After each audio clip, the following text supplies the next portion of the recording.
다큐멘터리 역사를 찾아서 제676편 문정왕후의 비선조직 내수사와 내원당. 서기 1550년, 이때는 명종 5년에 해당합니다.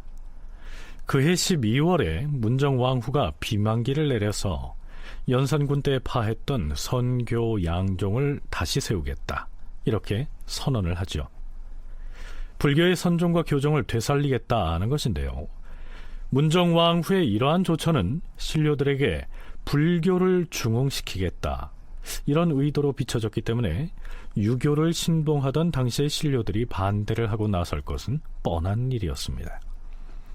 성균관의 유생들이 집단으로 반대 상소를 올린 데 이어서 사헌부 또 사관원의 간관들이 양사 합동으로 나서서 양종의 복립을 취소하라고 목소리를 높였고, 이어서 홍문관의 관원들도 반대 상소를 했지만 국왕은, 아니 정확히 말해서 실권을 쥐고 있던 당시 문정왕후의 태도는 완강했습니다.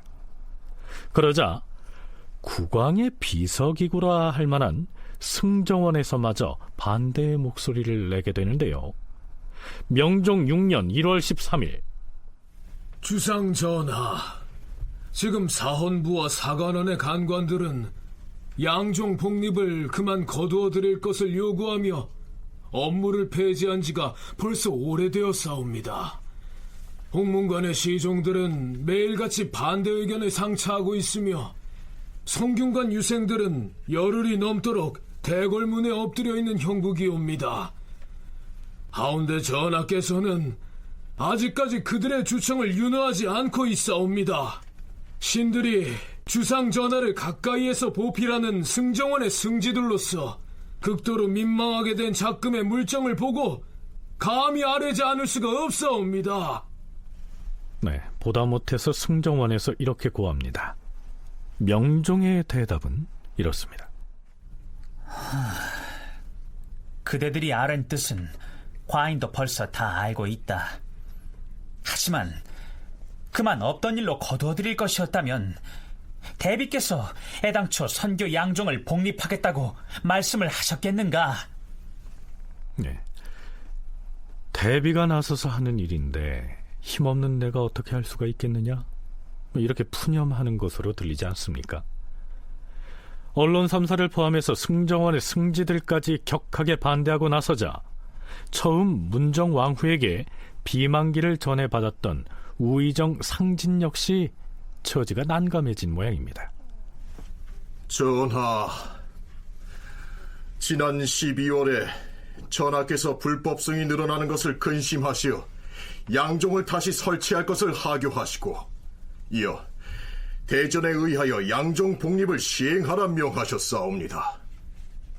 신은 처음에 대왕 대비마마의 비만기를 바꿔서 비록 놀라고 걱정을 하였으나 감히 박절하게 말할 수가 없어서 그저 불교의 나쁜 점만 대략 열거하여 아뢰었사온데, 그 후에 믿을 수 없는 말이 전파되었사옵니다. 무슨 말이 전파되었다는 것인가? 신이 대비마마로부터 비만기를 받은 것이 시초가 되어서 결국 양종 복립이 결정되었으니 평소에 이단인 불교를 숭상하는 뜻이 있어서 그것을 권장하려 하지 않았겠느냐, 이런 소문이 돌고 있사옵니다. 신은 그동안 사람들로부터 이와 같은 평을 받아본 바가 없사온데 하루아침에 그러한 악명을 얻게 되니 부끄러움과 두려움이 함께 뒤섞여서 한동안 할 말을 잃었사옵니다.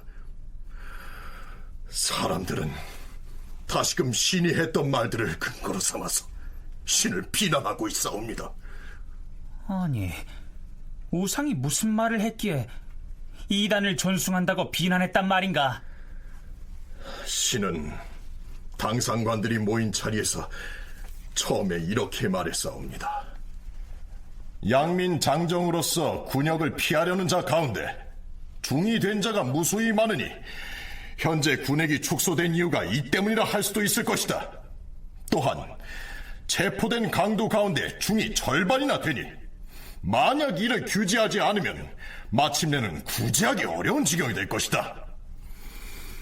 어리석은 백성들 중에는 봉은사라는 사찰의 중들이 크게 은총을 입고 있다는 말이 퍼져서 경망하게도 전하께서 불교를 숭상하신다고 억측하고서 중이 되려는 자들이 점점 많아지고 있다고 하나, 우리 주상은 학문이 날로 고매해지고 있는데 어찌 이단의 종교를 숭상하시겠는가? 신은 사심없이 이렇게 말했사온데 이것이 이단을 권장하는데 관계되는 것인지 알지 못하겠사옵니다. 불교를 권장할 뜻은 애당초 없었사옵니다. 전하께서 양종 복립의 교지를 내리셨을 때 그 하교를 거두도록 과감하게 간하지 못하였으니 이것은 전하를 인도하는 신하의 도리에 어두운 것이었으며 신하의 도리를 잃은 것이므로 비록 면직이나 견책을 받는다고 하더라도 신의 죄를 징계하기에는 부족할 것이옵니다. 구차하게 임금을 기쁘게 하여 영합하는 것은 신의 본심이 아니옵니다. 신은 우의정의 직을 사직하겠사옵니다. 우의정 상진의 사의 표명이었습니다. 이 변을 들어보면 선교 양종 복립에 대한 당시 조정의 여론이 어떠했는지를 짐작할 만하죠. 이 대목에서 사관은 다음과 같이 추석을 달아놨습니다. 어느 날 우의정 상진이 어떤 일로 대궐에 나갔었다. 그런데 바로 그날 대비가 그를 발견하고서 양종을 복립하라는 비만기를 내렸던 것이다. 그는 그 내용을 알고도 당장에 그것을 번복하도록 극력 간쟁하지 않았었는데 그것은 대신이 임금을 올바로 구제하는 도리가 아니라고 여겼기 때문에 사람들이 그를 그르다고 비난한 것이다. 이렇게 된 것이죠. 이런저런 말들이 난무하는 것은 인심이 흉흉하기 때문에 그러한 것이다. 남의 말로 인하여 사직하는 것은 온당치 않으니 그대는 정승의 자리를 사직하지 말라. 명종은 일단 이렇게 상진의 사직을 말렸지만 모든 것이 문정왕후의 의지에 따라 전개되고 있었으니 명종 자신도 답답했었겠지요. 이제 명종도 18 성인의 나이에 이르렀는데 말이죠. 어찌됐든 선종과 교종의 복립을 둘러싼 이 논쟁은 다만 종교의 문제만이 아니었습니다. 선교 양종을 복립하고 사찰마다 통령을 두어서 질서를 잡게 한들 양인 장정들이 군역을 회피해서 사찰로 몰려드는 당시의 이 상황에 대한 해결책이 될 수 있었겠느냐, 이런 문제가 더불어 제기됐던 것입니다. 진주교대 윤정 교수의 얘기입니다. 양종의 제도를 복설하는 것은 조종의 제도를 복귀해서 피역을 위해서 절에 모인 자들을 관리할 것이다. 양종을 폐지한 것은 연산군의 난정에 의한 것이다. 지금은 군역의 상황이 정상적으로 조치할 수가 없으니까 양종을 만들어서 조종의 제도를 통해서 관리를 하겠다. 이게 명종과 문정왕후 쪽의 입장이고요. 이것에 대해서 신료들은 피역을 관리한다지만 실제 중이 되는 길을 합법화하면 피역을 위해서 더 많은 사람들이 모일 거다. 연산군의 난정에 따른 것이라지만 중종이 그렇게 말하면서 사사전도 물론 복구했지만 벽사해라, 그 다음에 좌도를 믿으면 안 된다, 이런 말도 했으니까. 역대 왕들이 불교를 배척하는 가운데에서도 선종과 교종의 근간은 남겨뒀었는데요. 연산군이 그걸 파해버렸었지요. 중종도 그것이 무리한 처사라는 사실을 알았기 때문에 반정 이후에 사찰들이 소유했던 토지의 일부를 돌려주는 등의 조처를 취했던 겁니다. 따라서 이 사찰을 제대로 관리하기 위해서 양종을 다시 세우는 것은 중종의 뜻이기도 하다. 이것이 문정왕후 쪽의 논리였습니다. 이에 대해서 반대하는 쪽에서는 물론 중종이 사사전을 사찰에 돌려주는 등의 조처를 취하긴 했지만 좌도를 믿으면 안 된다, 그리고 벽사하라, 이런 말도 했다는 사실을 상기하고 있는 겁니다. 여기서 좌도란 불교를 일컫지요. 그렇다면 중종이 말했다는 벽사하라는 것은 또 무슨 뜻일까요? 요사한 귀신을 물리쳐라, 이런 의미입니다. 물론 불교를 멀리하라는 뜻이겠는데요. 양종의 복립을 밀어붙이려는 문정왕후와 그에 반대하는 쪽에서는 이렇듯 선왕치세에 있었던 동일한 사안을 두고도 다투어서 아전인수와 견강부회를 마다하지 않았던 것입니다. 조정의 여론이 심상치 않게 돌아가자 드디어 대신그룹에서도 나섭니다. 좌의정 심연원이 앞장을 섭니다. 심연원은 명종의 왕비인 인순왕후의 조부가 됩니다. 대신들까지 나서서 양종 복립에 대한 반대 의견을 피력하자 명종은 그 처지가 참 난감하게 됐죠. 대신들이 이렇게 의논을 모아 과인에게 와서 고하니 내가 매우 미안하게 여기는 바이다. 양종 복립은 자전께서 한 가지 폐단이라도 바로 잡으시려고 추진하는 조처이니 과인은 형편상 그것을 거두시라고 청할 수가 없는 처지다. 우선은 생각을 좀 해보겠다.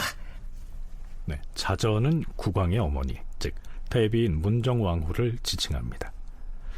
어찌됐든 명종이 이렇듯 주춤되자 심연원 등 대신들은 대비에게 직접 고합니다. 대비마마, 대소신료들이 양종의 일을 가지고 여러 날 동안 농계하면서 그만두지 못하는 것이 어찌 다른 뜻이 있어서이겠사옵니까? 전하께서는 하늘이 내리신 자지를 부지런히 연마하여 학문이 날로 성취되고 있사옵니다. 신들은 전하가 허물이 없는 임금의 경지를 이루실 것이라 기대하고 있사옵니다. 그런데 하루아침에 양종에 대한 하명이 있게 되자 민심이 불안하여 의지할 바를 잃고 모두 맥이 풀려 있으니 이것이 어찌 대비마마의 본뜻이었겠사옵니까? 그렇지 않아도 중종대왕과 인종대왕이 연이어 승하하시는 등 나라에 애군이 있었고 농사도 흉년이 들어서 백성의 공궁함이 지금보다 더 심한 때가 없사옵니다. 그런데 필시 간사한 자들이 이러한 틈을 노려서 사계절의 기후가 순조롭고 풍년이 들게 하려면 부처를 숭상해야 한다라고 하였고 그 말에 현혹되어서 이와 같은 지경에 이른 것이 아니옵니까? 그것이 비록 백성을 사랑하는 한결같은 마음에서 나온 것이라 해도 어찌 부처를 숭상하여 사시사철의 기후가 순조롭게 되고 또한 농사가 풍년이 들겠사옵니까? 대비마마, 옛날에는 간증을 맡은 자가 말이 통하지 않으면 벼슬을 그만두었사옵니다. 대신이 된 자가 도로서 임금을 섬기다가 안 되면 역시 벼슬을 그만두었사옵니다. 그러나 외면하고 떠나는 것이 능사가 아니옵니다. 떠나가면 어디로 갈 것이며 그만두면 무슨 일을 하겠사옵니까? 반드시 책임을 다하여서 하고자 하는 말을 다 해야 할 것이옵니다. 이것이 곧 임금을 사랑하고 나라를 근심하는 지극한 정성이옵니다. 신들이 모두 변변치 못한 사람들로서 주상전하의 우레와 같은 위험 아래에 있으니 전하께 황송하고 두려워하는 마음이야 어찌 없겠사옵니까? 그러나 신화된 도리로 입을 다물고 물러갈 수는 없사옵니다. 삼가 바라건대 속히 공론을 따르시어서 지금 사의를 표하면서 간쟁을 하고 있는 신하들로 하여금 그 직무에 복귀하게 하시옵소서. 양종 복립에 반대하는 심연원 등 대신들의 수청은 길게 이어집니다. 경희대학교 한춘순 교수의 얘기 들어보시죠. 좌의정 심연호는 확실하게 그 문제점을 얘기합니다. 양종 복립으로 부욕을 피하려고 중이되는 자는 금지가 되는 게 아니라 더 확대가 될 것이다. 아니 유교 정치를 지향하는 조선에서 불교의 힘을 빌려서 정치를 한다는 것, 이건 있을 수 없다. 이렇게 확실하게 자기의 그 반대 의견을 개진을 합니다. 그리고 이제 삼사나 유생층의 그 공통된 반대 이유가 있어요. 양종 복립으로 불법성 금지할 수 없다. 오히려 그 증가를 부추긴다. 역효과를 낼 수 있다는 거죠. 지금 말하는 군액의 감소를 막기 위해서는 훈척 재산과 수령으로 연결된 청탁인사로 백성을 수탈하는 구조를 타파해야 된다. 그리고 훌륭한 인재로 수령으로 발탁해서 선정을 표기하면 백성을 수탈하는 일이 사라지면 백성이 왜 도적이 되고 불법성이 되겠느냐. 사사롭게는 왕비의 할아버지가 되는 좌의정 심연원까지 대신들을 이끌고 나와서 이렇게 반대의 목소리를 내는데요. 자, 그렇다면 대비인 문정왕후의 반응은 어떨까요? 경들의 말이 충정에서 우러난 것이라는 점을 나도 잘 알고 있도다. 그러나 양종을 복립한 것은 이단에 현혹되어 사계절의 기후를 순조롭게 하고 농사가 풍년들게 하려고 시행한 것이 결코 아니다. 다만 나라의 폐단을 바로잡고자 할 뿐이다. 또한 양종을 다시 설치하는 일은 주상에게 관계된 것이 아니고 모두 대비 나의 책임이니라. 경들의 주청을 윤허하지 않을 것이다. 자, 문정왕후의 자세로 보면 이제 양종 복립은 돌이킬 수 없게 된 것처럼 보이지요. 실제 이후로도 언론 3사를 비롯한 대소신료들이 지루할 만큼 끈질기게 반대의 의견을 표명합니다만 아무리 그래봤자 문정왕후의 결심을 돌이키지는 못합니다. 조정신료들이야 반대를 하고 있거나 말거나 문정왕후는 스스로의 불교 시책을 완강하게 추진해가고 있었던 것이죠. 내원당이란 말 들어보셨습니까? 자, 우선 명종 5년 3월 11일 실록기사 한 대목을 살펴보죠. 전하, 중앙과 지방에 있는 큰 절치고 내원당이라고 지목하지 않은 곳이 없사옵니다. 무려 70곳이나 되는 사찰에 출입을 금하는 편말을 세워놓았으니 전하께서 점사를 밝게 살피는데 크게 누가 되고 있사옵니다. 어명을 내리시어서 중앙과 지방에 있는 모든 절에서 내원당이란 이름을 일체 없애고 또한 그곳에 세운 금지 편말들도 아울러 철거하게 하시옵소서. 내원당의 수가 비록 적지 않다고 하겠으나 여러 도에 있는 것들을 모두 합산하기 때문에 그 수효가 많은 것처럼 보이는 것이다. 내 수사로 하여금 내원당을 예전대로 수호하게 하라. 오늘날에 이르러서 갑자기 고치라고 하니 이는 당치 않다. 윤허하지 않을 것이다. 전국에 70개나 되는 사찰을 내원당으로 지목했다 라고 했는데요. 민족문화 대백과 사전에는 내원당을 이렇게 풀이하고 있습니다. 내원당이란 왕실에서 부처에게 공양하고 불도를 수행하기 위하여 마련하였던 불당을 말한다. 고려시대에는 역대 왕들이 다투어서 여기저기 사찰에다 내원당을 건립하고 각종 도량을 열었으며 충숙왕은 이곳으로 행차하여 시를 짓도록 하였다는 기록이 전해진다. 조선 초기까지도 내원당은 개성의 옛 궁궐 안에 있었다. 태조 위성계도 1393년에 이곳에 행차하여 여러 종파의 승려들을 포상하였다. 1409년에 태종은 개성에 있던 내원당을 서울 창덕궁안의 문소전 옆으로 옮겨 창건하였다. 자, 이렇게 돼 있었는데요. 조금 더 쉽게 설명하면 이렇습니다. 한춘순 교수의 얘기 먼저 들어보시죠. 왕비를 비롯한 왕실 여성들의 기복행위를 위해서 설립되거나 지정된 원당입니다. 예전에는 왕이 일찍 흥하는 사례가 많았기 때문에 많은 후궁들이나 이런 여자들이 자신들의 그런 마음을 달래기 위해서 불교에 귀하는 경우가 참 많지 않았습니까? 네, 그래서 그 사람들이 모여서 서로를 위로하면서 남은 여생을 살아가도록 하는 그런 방편이 있어서 이런 내원당을 지정을 했는데요. 원래 내원당은 중종 때부터 내수사에서 관리를 했는데요. 원래 내수사는 정 오품의 아문입니다. 2조에 속해 있어요. 2조에 속해 있는 오품의 아문입니다. 네, 왕실 재정을 관리했고요. 내원당의 원은 소원을 빌다, 그럴 때 쓰는 원할 원자입니다. 그러니까 일반인이 어떤 사찰을 자신의 소원을 빌거나 혹은 죽은 가족의 극락왕생을 기원하는 절로 삼았다면 그곳을 원당이라고 하는데요. 그 원당을 왕실의 차원에서 차릴 때에는 내원당이라고 했던 것이죠. 간단히 말해서 본래의 내원당은 선왕의 명복을 빌기 위해서 궁궐 안에 마련해 두었던 왕실 전용의 기도 도량이었습니다.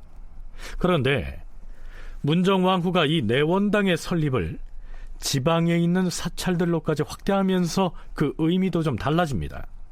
이후로는 어떤 사찰에 내원당이 설치되면 그 절은 국가 공인 사찰이 되는 것이죠. 그런데요, 그저 몇 군데 있으면 될 것 같은 이 내원당이 명종 5년엔 70개나 됐다고 합니다. 왜 이렇게 많이 필요했을까요? 그리고 문정왕후는 언제부터 내원당을 지정하고 확장하는 데에 이처럼 큰 관심을 기울였을까요? 명종 제위 초기인 명종 1년 7월 26일 문정왕후는 승정원에 이렇게 명합니다. 인수궁은 선왕의 후궁들을 위하여 지난 3월부터 수리하도록 하였는데 엊그제 내관을 보내 살펴보았더니 아직 공사가 지지부진하다고 하였다. 지금 수리가 끝나지 못하여 후궁들이 이주할 곳을 찾지 못하고 아직도 선왕의 후궁들이 사삿집에 머무르고 있다. 인수궁의 수리가 끝나면 예전에 비구니들이 거처했던 정업원을 인수궁에 소속시키고 선왕의 후궁 중에 연고가 있는 이를 거기에 이주시키도록 하라. 정업원 수리에 목재와 기와가 얼마나 필요한지를 조사하여 아뢰도록 하라. 조선 문정왕후의 불교 시책과 내수사라는 논문에서 저자인 홍근혜는 이 기사의 배경을 다음과 같이 분석합니다. 문정왕후가 사찰들을 내원당으로 지정하는 시책은 수렴청정 시간 동안 후궁들이 거처하는 인수궁에 정업원을 설치하는 것에서부터 시작되었다. 즉, 후궁이 거처하는 인수궁에다 정업원을 소속시키고 인수궁을 수리한다는 명목 아래 사실상 정업원을 복구하여 선왕 후궁의 처소로 삼게 한 것이다.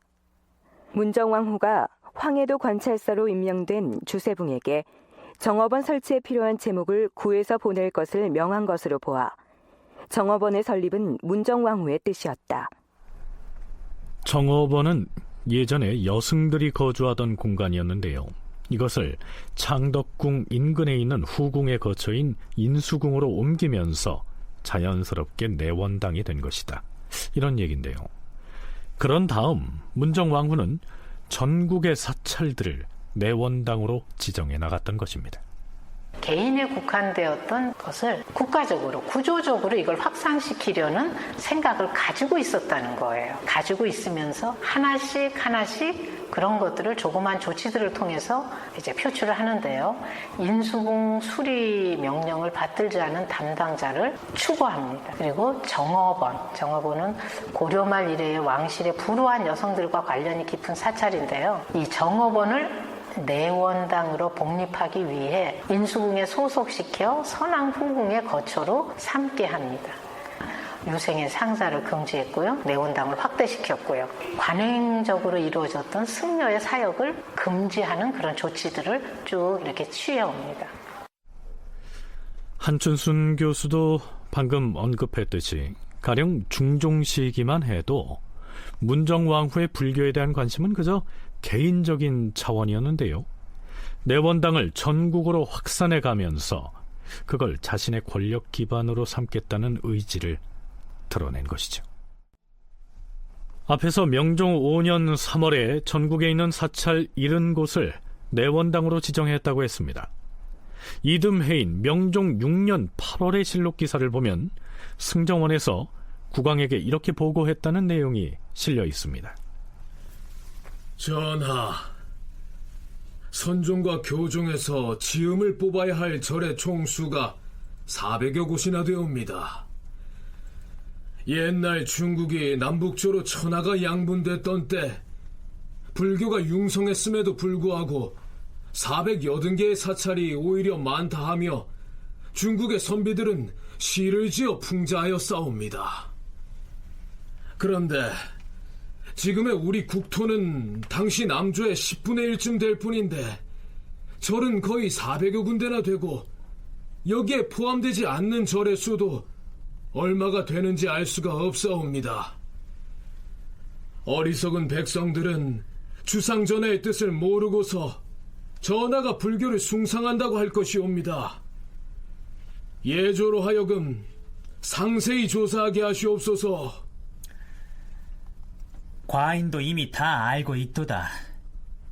각 도와 각 고을의 사찰에다 부득이 통령을 맡을 사람을 두게 한 뒤에야 도적을 금할 수가 있고, 또한 양민이 마음대로 중이 되는 것을 막을 수 있다고 하여 시행한 일이니 경들은 그리 알라.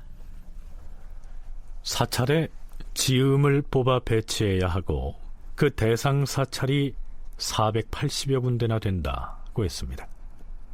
여기에서 가질 지자에 소리 음자를 쓰는 이 지음을 선정하는 문제에 대해서 명종은 또 이렇게 명하고 있습니다. 이제부터 전국의 내원당에 새로 소속시킬 지음을 뽑아야 하는데, 우선 사찰이 소재한 고을 사람들로 하여금 그 지방에서 가장 유명한 중을 선택하여 지음으로 차출하게 하되, 지음에게는 일체의 자벽을 시키지 말고 잘 보살펴 주어서 편안히 살게 하라. 각 고을의 승려들 중에서 한 사람을 선정해서 지음으로 임명을 하면 그가 내원당의 일을 관장하고 승려들을 통솔했던 것으로 보입니다. 명종 7년 1월 27일치의 실록 기사를 보면 대간이 상소를 올려서 이렇게 주청하고 있습니다. 전하, 처음에 조사한 바에 따르면 지음과 주지가 있는 절이 모두 99개였사옵니다. 이것만 해도 그 수가 너무 많은데 추후에 다시 296개의 사찰이 추가되어서 합산하면 모두 395군데나 되옵니다. 대저 화살촉만큼이나 좁은 이 땅에다 이토록 많은 내원당을 설치했으니 후세의 비평을 어떻게 면할 수 있겠사옵니까? 예조에 명하시어서 사찰의 수를 조정하게 하시옵소서. 네, 앞에서 지음과 주지가 있는 절이란 표현이 있었는데요. 주지는 우리가 알고 있듯이 사찰이 잘 유지되도록 총괄적으로 책임지고 관리하는 승려를 말하고요. 지음은 사찰에 설치된 내원당을 책임지는 승려다, 이렇게 나누어서 이해하면 될 것 같습니다. 내원당이 없는 사찰도 많았고요. 혹은 큰 절의 경우에는 사찰 한 곳에 2개의 내원당이 설치되기도 했었으니까요. 어찌됐든 문정왕후가 전국에 설립한 내원당의 수는 정확하게 395개소였습니다. 그렇다면 문정왕후는 어째서 대소신료들의 반대를 무릅써가면서 조선 팔도 여기저기에 그렇게나 많은 내원당을 차리게 된 걸까요? 앞에서 내원당이 있는 사찰은 국가 공인 사찰이 되는 것이라고 했는데요. 그렇게 많은 수의 사찰을 내원당으로 지정하면 관리하기도 어려울 뿐더러 대비인 자신의 권력 기반을 확대하는 데에는 아무 도움도 안 될 것 같은데 말이죠. 그 의문의 해답이 여기에 있습니다. 문정왕후는 임금인 명종으로 하여금 이렇게 명하게 합니다. 새로 내원당으로 지정된 사찰에 노비와 전지를 모두 내수사에서 관할하게 하라. 그러자 기다렸다는 듯이 대간이 들고 일어납니다. 전하, 전국에 있는 내원당의 모든 전지와 노비들까지 내수사 소속으로 하라고 명하셨사옵니까?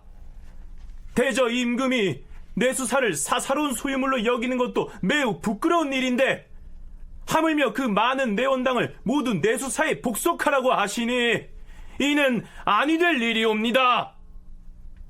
사찰 소유의 전답은 모두 백성에게 나눠주어서 갈아먹게 하고 노비는 관청에 소속시키는 것이 옳은 처사이옵니다. 윤호하지 않을 것이다. 어명대로 하라. 내원당이 보유한 토지를 내수사로 돌린다는 것이 무엇을 의미하는가? 이것을 알기 위해서는 우선 내수사가 어떤 곳인지 그 성격부터 파악해야 합니다. 윤정 교수와 한춘순 교수의 설명 들어보시죠. 조정의 도움이 없이 왕실에서 써야 될 돈들도 많고, 왕실이 그런 경제적 기반들을 가지고 있어야 되죠. 사실 그래야 신하들이 얘기하는 대로 대군을 조그만 집을 안 주고 큰 집을 내준다든지, 장가를 갈 때 한다든지, 이렇게 특히 불교에 제를 올린다 이러는데 신하들이 그래라 이럴 수는 없으니까 이렇게 쓸 돈들이 많이 필요하게 되고, 그래서 성종 때는 이것을 내수사 장리를 통해서 돈을 좀 취식을 많이 합니다. 그랬는데 이게 중종 때 되면요, 내수사 장리를 전부 폐기합니다. 성종 때도 한번 폐기했다가 다시 살렸는데, 중종 반정 이후에도 내수사 장리는 문제가 있다라고 해서 폐기를 합니다. 폐기를 할 때 했던 조치를 보면 뭐냐면, 내수사 장리를 폐기하면 내수사에서 쓸 돈이 없어지니까, 그러면 내원당 전지든 사사장 전지를 내수사에 이관하는 조치들을 펼칩니다.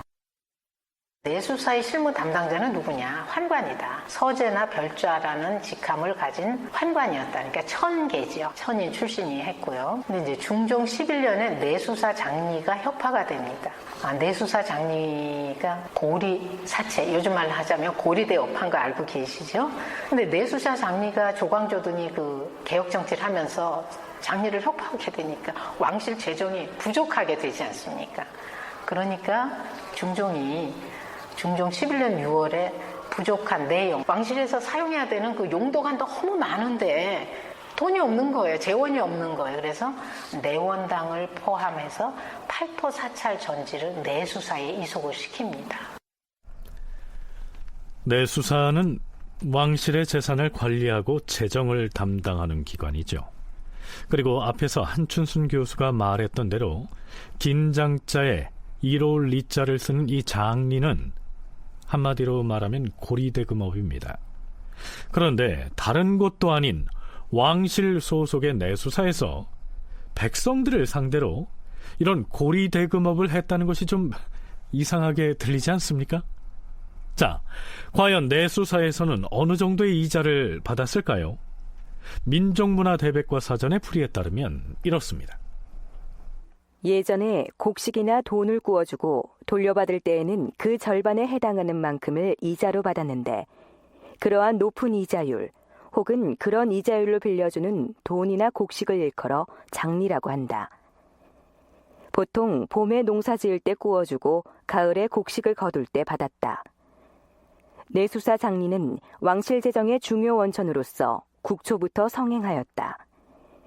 5할의 높은 이자로 운영되었기 때문에 처음부터 그 폐해단이 지적되었으며, 이후 세종 때 내수사 장리는 일단 혁파되었다가 1445년에 다시 설치되었고, 다시 중종 25년에 혁파될 때까지 그 폐해를 거듭하였다. 그렇다면 중종 때 개혁을 이끌었던 조광조 등의 기묘사림이 어떤 논리로 이 내수사의 장리를 폐지해야 한다고 주장했는지 잠시 들어보시죠. 전하, 내수사에서 장리를 놓는다는 것은 비록 그 유래가 오래됐다 할지라도 그 해독이 너무나 심하옵니다. 백성들이 장리를 갚아야 하는 괴로움을 견디지 못하여 토지를 팔고 우마를 팔아 상환하게 되므로 아예 생업을 잃는 자들이 많사옵니다. 장리란 것이 재산을 불리기 위한 수단이 아니옵니까? 아무리 시골 사람이라고 해도 약간만 지식이 있는 사람이라면 장리를 놓는 것이 수치스럽다는 것을 다 아는 일이거늘 하물며 국가를 다스리는 사람으로서 이런 일을 해야 되겠사옵니까? 백성들 중에는 부모나 조부모가 받고 갚지 못한 장리를 물려받은 자들도 있사옵니다. 이 때문에 민간에서는 마소와 전답과 가옥을 모두 팔아서 상환하기도 하옵니다. 옛날 맹자가 양나라의 해왕에게 왕이 어찌 이 일을 탐하는가 이렇게 꾸짖었사옵니다. 임금은 장리란 말을 입에 올려서는 아니 되옵니다. 자, 이런 논란을 거쳐가면서 내수사의 장리는 결국 중종제위 중반에 폐지됩니다. 하지만 내수사에서 장리를 한다는 것이 떳떳한 방법이 아니라는 것쯤은 모를 리 없음에도 불구하고 그동안 내수사에서 장리를 했던 것은 왕실에서 공식 행정계통을 거치지 않고 해야 할 지출들이 적지 않았기 때문이었죠. 왕으로서 살아가는 데 있어서 국가의 공적 기반만을 가지고 여러 가지 일을 처리를 하려면 굉장히 어려운 점들이 많습니다. 자녀를 결혼시키거나 그 다음에 돈을 공적으로 투명하게 지출을 하려면 자신들이 모든 일이 전부 노출되는 문제점이 발생하기 때문에 모르는 채로도 그런 것들을 처리할 수 있는 경제적 기반을 확보하는 게 굉장히 중요한 일입니다. 그래서 내수사는 세종 5년에 내수소라는 명칭으로 출발해서요. 세조 3년에 정식 아문이 되고 원래는 정오품의 아문입니다. 그러니까 육조나 의정부나 승정원 등 공식 조직을 거치지 않고 왕이 비선을 통해서 재량껏 가져다 지출을 할 수 있는 기구가 필요했는데 바로 그게 내수사였다는 얘기입니다. 내수사가 고리대금업, 즉 장리를 할 때만 해도 곳간이 넉넉했지만 명종이 왕위에 올랐을 때에는 물론 내수사의 장리가 폐지된 뒤였기 때문에 왕실의 살림살이가 매우 어려웠겠지요. 그래서 문정왕후와 윤원영은 혹시나 남매간에 이렇게 의논하지 않았을까요? 걱정이로구나. 걱정이야. 대비마마, 대체 무엇이 걱정이라는 말씀이옵니까? 이제는 감히 능상을 범하는 역신들도 모두 제거되었고 대소신료들이 모두 충성을 다짐하고 있지 않사옵니까? 내가 모름지기 임금 대신으로 청정을 하고는 있으나 대신이나 대간 눈치 안 보고 사사로이 내 마음대로 움직일 수 있는 자금이 있어야 왕실 살림을 꾸려갈 것 아닌가. 그것이야 왕실 살림을 담당하는 내수사의 환관에게 명하시면. 내수사의 곳간이 텅텅 비었다는 것을 모르느냐. 내수사에서 다시 장리를 하면 어떻겠사옵니까? 중종대왕 때 이미 혁파한 장리를 다시 하겠다고 나섰다가는 조정이 온통 뒤집힐 것이야. 잦은 천재지변으로 삼남지방마저 흉년이 든 마당에 장리라니. 어림도 없다. 내 원당 쪽이라면 모를까. 마마, 내 원당에서 무엇을 어찌 하시겠다는 것인지. 전국 도처에 있는 사찰들에다 대거 내 원당을 설치하면. 내 원당은 선왕의 복을 비는 기도처가 아니옵니까? 기도만 할 것이라면 수백 군데의 사찰에다 내 원당을 둘 필요가 무엇 있겠느냐. 일단 전국의 모든 내원당을 내수사에서 관장하게 하는 것이 좋을 것이야. 아, 그러면 내원당이 설치된 사찰 소유의 토지들도 모두 내수사 소유로 한다는 말씀이옵니까? 물론이지. 역시 대왕 대비 마마십니다. 네, 사전에 이렇게 궁리했을지도 모릅니다. 물론 이건 어디까지나 가상의 상황을 유추해서 드라마로 꾸며본 것이지 사실은 아닙니다. 앞에서 문정왕후가 내원당이 설치된 사찰의 전지를 왕실 재정을 담당하는 내수사에 소속시켰다고 했는데요. 사실은 중종 때에도 사찰 소유의 토지를 국가재산으로 환원할 때에 내수사의 재정 확보를 위해서 사원전의 일부를 내수사에 소속시킨 사례가 있었습니다. 하지만 그때는 몇몇 군데에 불과했던 반면 전국의 사찰에 무려 400여 군데나 되는 내원당을 설치하고 그 내원당의 관리와 운영권을 내수사의 관할하에 둔 이 명종 때의 경우와는 비교가 안 되지요. 그 역할이 이처럼 막중해졌으니 내수사의 총책임자 역시 그 위세가 대단했겠죠.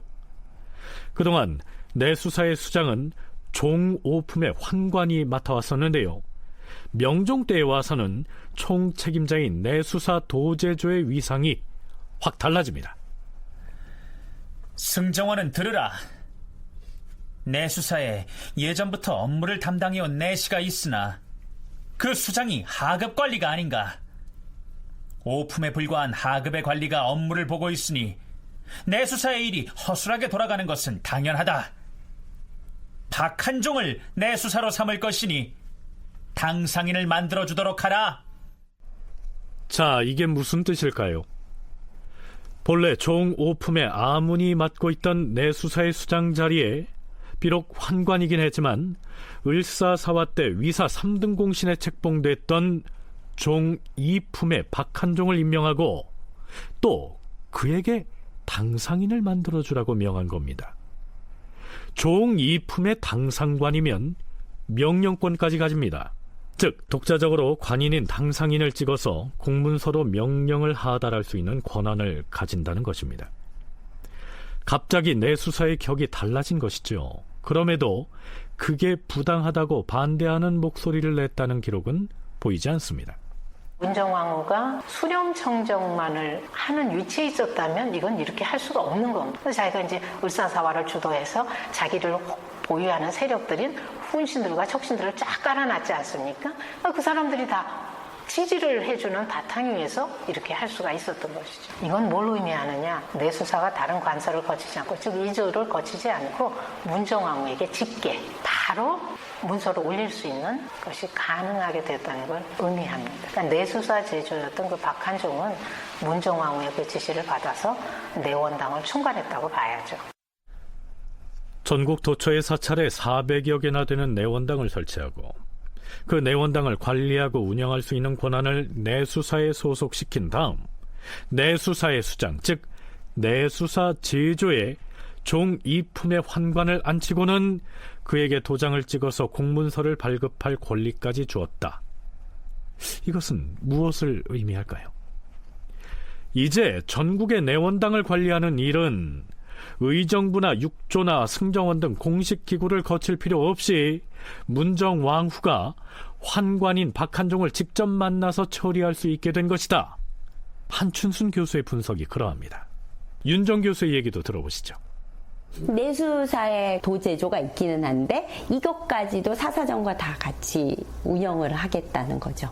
그러면 실제로 불교 정책이긴 하지만 왕실의 재원을 전부 관리하고, 왕실이 내수사는 크게 토지만 갖고 있는 게 아니라 노비도 있거든요. 그러니까 노비 신공들도 전부 관리를 하게 한다. 그러면 이걸 관리를 맡기려면 관리하는 인원도 있어야 될 거고요. 이 인원을 파견해서 하는 과정에서 엄청난 권한도 생기고, 이거를 국왕이 인신을 줘가지고 공인해 주기도 하고, 이렇게 되니까 실제 마치 그 표현이 있던데 작은 정부 같다.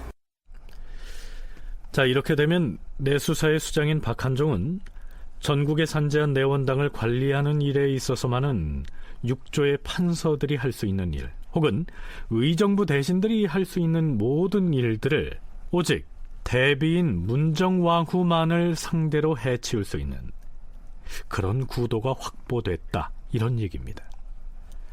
윤정 교수는 문정왕후와 박한종으로 연결되는 이 비공식적인 비선의 권력을 일컬어서 감추어진 또 하나의 작은 정부, 즉 비하인드 캐비닛이라고 칭하기도 합니다. 자, 글쎄요, 박한종은 문정왕후의 비선 실무자로서 장차 어떤 역할을 하게 될까요? 그러면 전국 각지의 원당에서는 무슨 일이 일어나고 있었으며 중앙조정에서는 또 그걸 어떻게 바라보고 있었을까요? 우선 홍문관의 관원들이 올린 차자의 일부를 들어보시죠. 주상 전하, 전하께서는 요즘 추진하고 있는 일들을 두고 결코 부처를 받드는 것이 아니라고 하시지만 도성 안에서는 정업원을 짓는 역사 때문에 소란스럽고 밖에서는 전국의 사찰에다 내원당이라는 명칭을 다느라 분주하옵니다. 중들은 왕의 교지를 갖고서 도성으로 어디로 왔다 갔다 하고 있사온데 사찰에는 금표를 세워두어서 유생들도 출입을 못하고 있사옵니다. 오히려 절에 올라가는 사람을 잡아서 벌을 주고 있는 실정이옵니다. 중을 데려다 사역을 시키는 선비들에게는 벌을 주고 예전의 사사전을 찾아서 전부 사찰에 되돌려주는 등 부처를 받들고 중을 보호하는 일은 허행하지 않는 것이 없사옵니다. 이와 같이 하시면서 전하께서 부처를 높이는 것이 결코 아니라고 하교하신들 전하의 그 하교를 누가 믿겠사옵니까? 유교를 오도라고 하면서 신봉하고 불교를 좌도라고 해서 이단시하는 경향이 가장 강하게 나타나는 계층이 바로 언론 3사의 청요직 관리들일 터이니까요. 그 시기 내수사와 내원당의 모습에 분노하는 것이야 당연했겠죠. 특히 당시 젊은 선비들이나 사가 독서를 받은 관리들이 고즈넉한 분위기의 사찰에 들어가서 독서하던 것이 유행이었는데요. 갑자기 금표를 둘러쳐서 사찰의 출입을 금지했고 또 심지어는 금표를 범한 사람에게 벌을 주기도 했으니까요.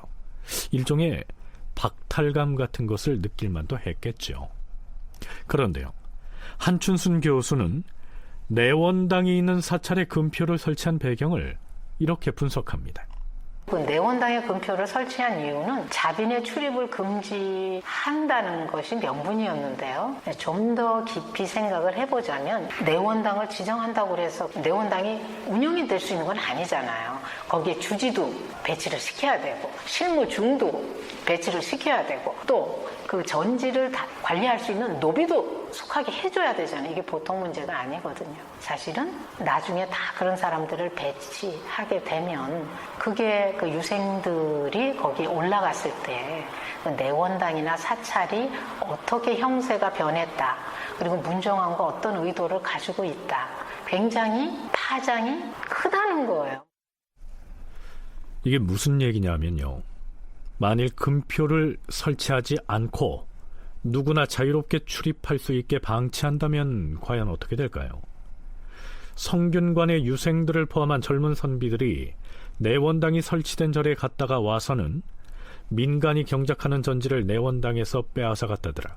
또 군역을 피해서 도망온 양민들을 사찰에 숨겨두고는 농사를 짓게 하더라. 내수사에서 파견된 관원들이 내원당에 있는 고을에 가서 행패를 부렸다더라. 이런 예를 들어가면서 이런 내용들을 심지어 퍼뜨리게 된다면 조정이 조용할 날이 없겠죠. 그래서 금표를 세워서 출입을 아예 막았을 것이다. 한춘순 교수의 견해가 그러합니다. 자, 이보다는 조금 더 지나서 이번엔 사헌부와 사간원의 대간들이 합사해서 선종과 교종 등 양사를 복립하면서 생긴 폐단을 성토합니다.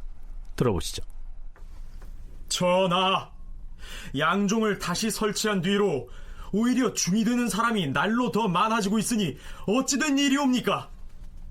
군졸들뿐만이 아니고 지방 관아의 아전과 하인들도 오히려 중이 되겠다고 몰려들고 있사오며 선비 집안의 자제들 중에서도 국가의 요역에 징발되는 것을 피하여 절에 들어가는 자들이 많사옵니다. 이것을 그냥 두면 후일의 폐단을 어떻게 막을 수 있겠사옵니까? 전하, 본래는 중이었던 사람 중에 절을 떠나 떠돌아다니면서 민가나 관가에 드나드는 자가 있다 하는데 이들을 엄하게 다스린 다음에 역에 징발하시옵소서. 또한 그 이름이 군적에 올라있는데도 도망쳐서 절로 들어간 자는 엄밀히 조사하여서 본래 소속되었던 곳으로 되돌려 보내시옵소서. 이번에 새로 내원당에 들어간 자도 죄를 다스린 다음에 모두 본래 있던 곳으로 되돌려 보내시옵소서. 사찰의 주지 승인자가 군역을 피해 도망온 장정을 유인하여 중이 되게 했다면 그 주지승을 강화율로 논단하시옵소서. 네, 참고로 여기에서 말하는 강화율이란 대명률에 나오는 조문입니다. 강도를 자기 집에 숨겨준 자를 처벌하는 율을 일컫습니다. 그러니까 해당 사찰의 주지승을 범인 은닉죄로 처벌하라, 뭐 이런 얘기죠. 주상 전하, 사찰들이 대부분 산속에 있는 탓에 그곳에 몰려드는 자들이 골짜기에 숨는다면 적발하기가 매우 어려울 뿐 아니라 군역 등을 피해서 도망친 자인지의 여부에 대해서는 더욱 알기가 어렵사옵니다. 하오니 사람들에게 고발을 하도록 널리 알려서 강도를 잡아서 신고한 것이나 마찬가지로 상을 내리시옵소서. 또한 지방의 수령으로서 내원당으로 도망친 자를 검거하지 못하면 철저히 추고하여 그 수령을 죄로 다스리시옵소서.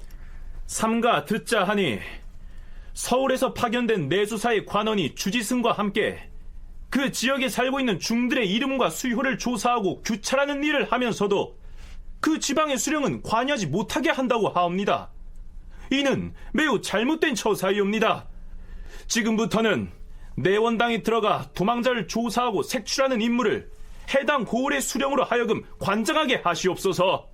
또한 내원당에 있는 중이라 할지라도 분에 넘치는 짓을 하다 적발되면 고을 수령이 형조로 불러올리게 해서 법에 따라 일일이 다스려야 할 것이옵니다.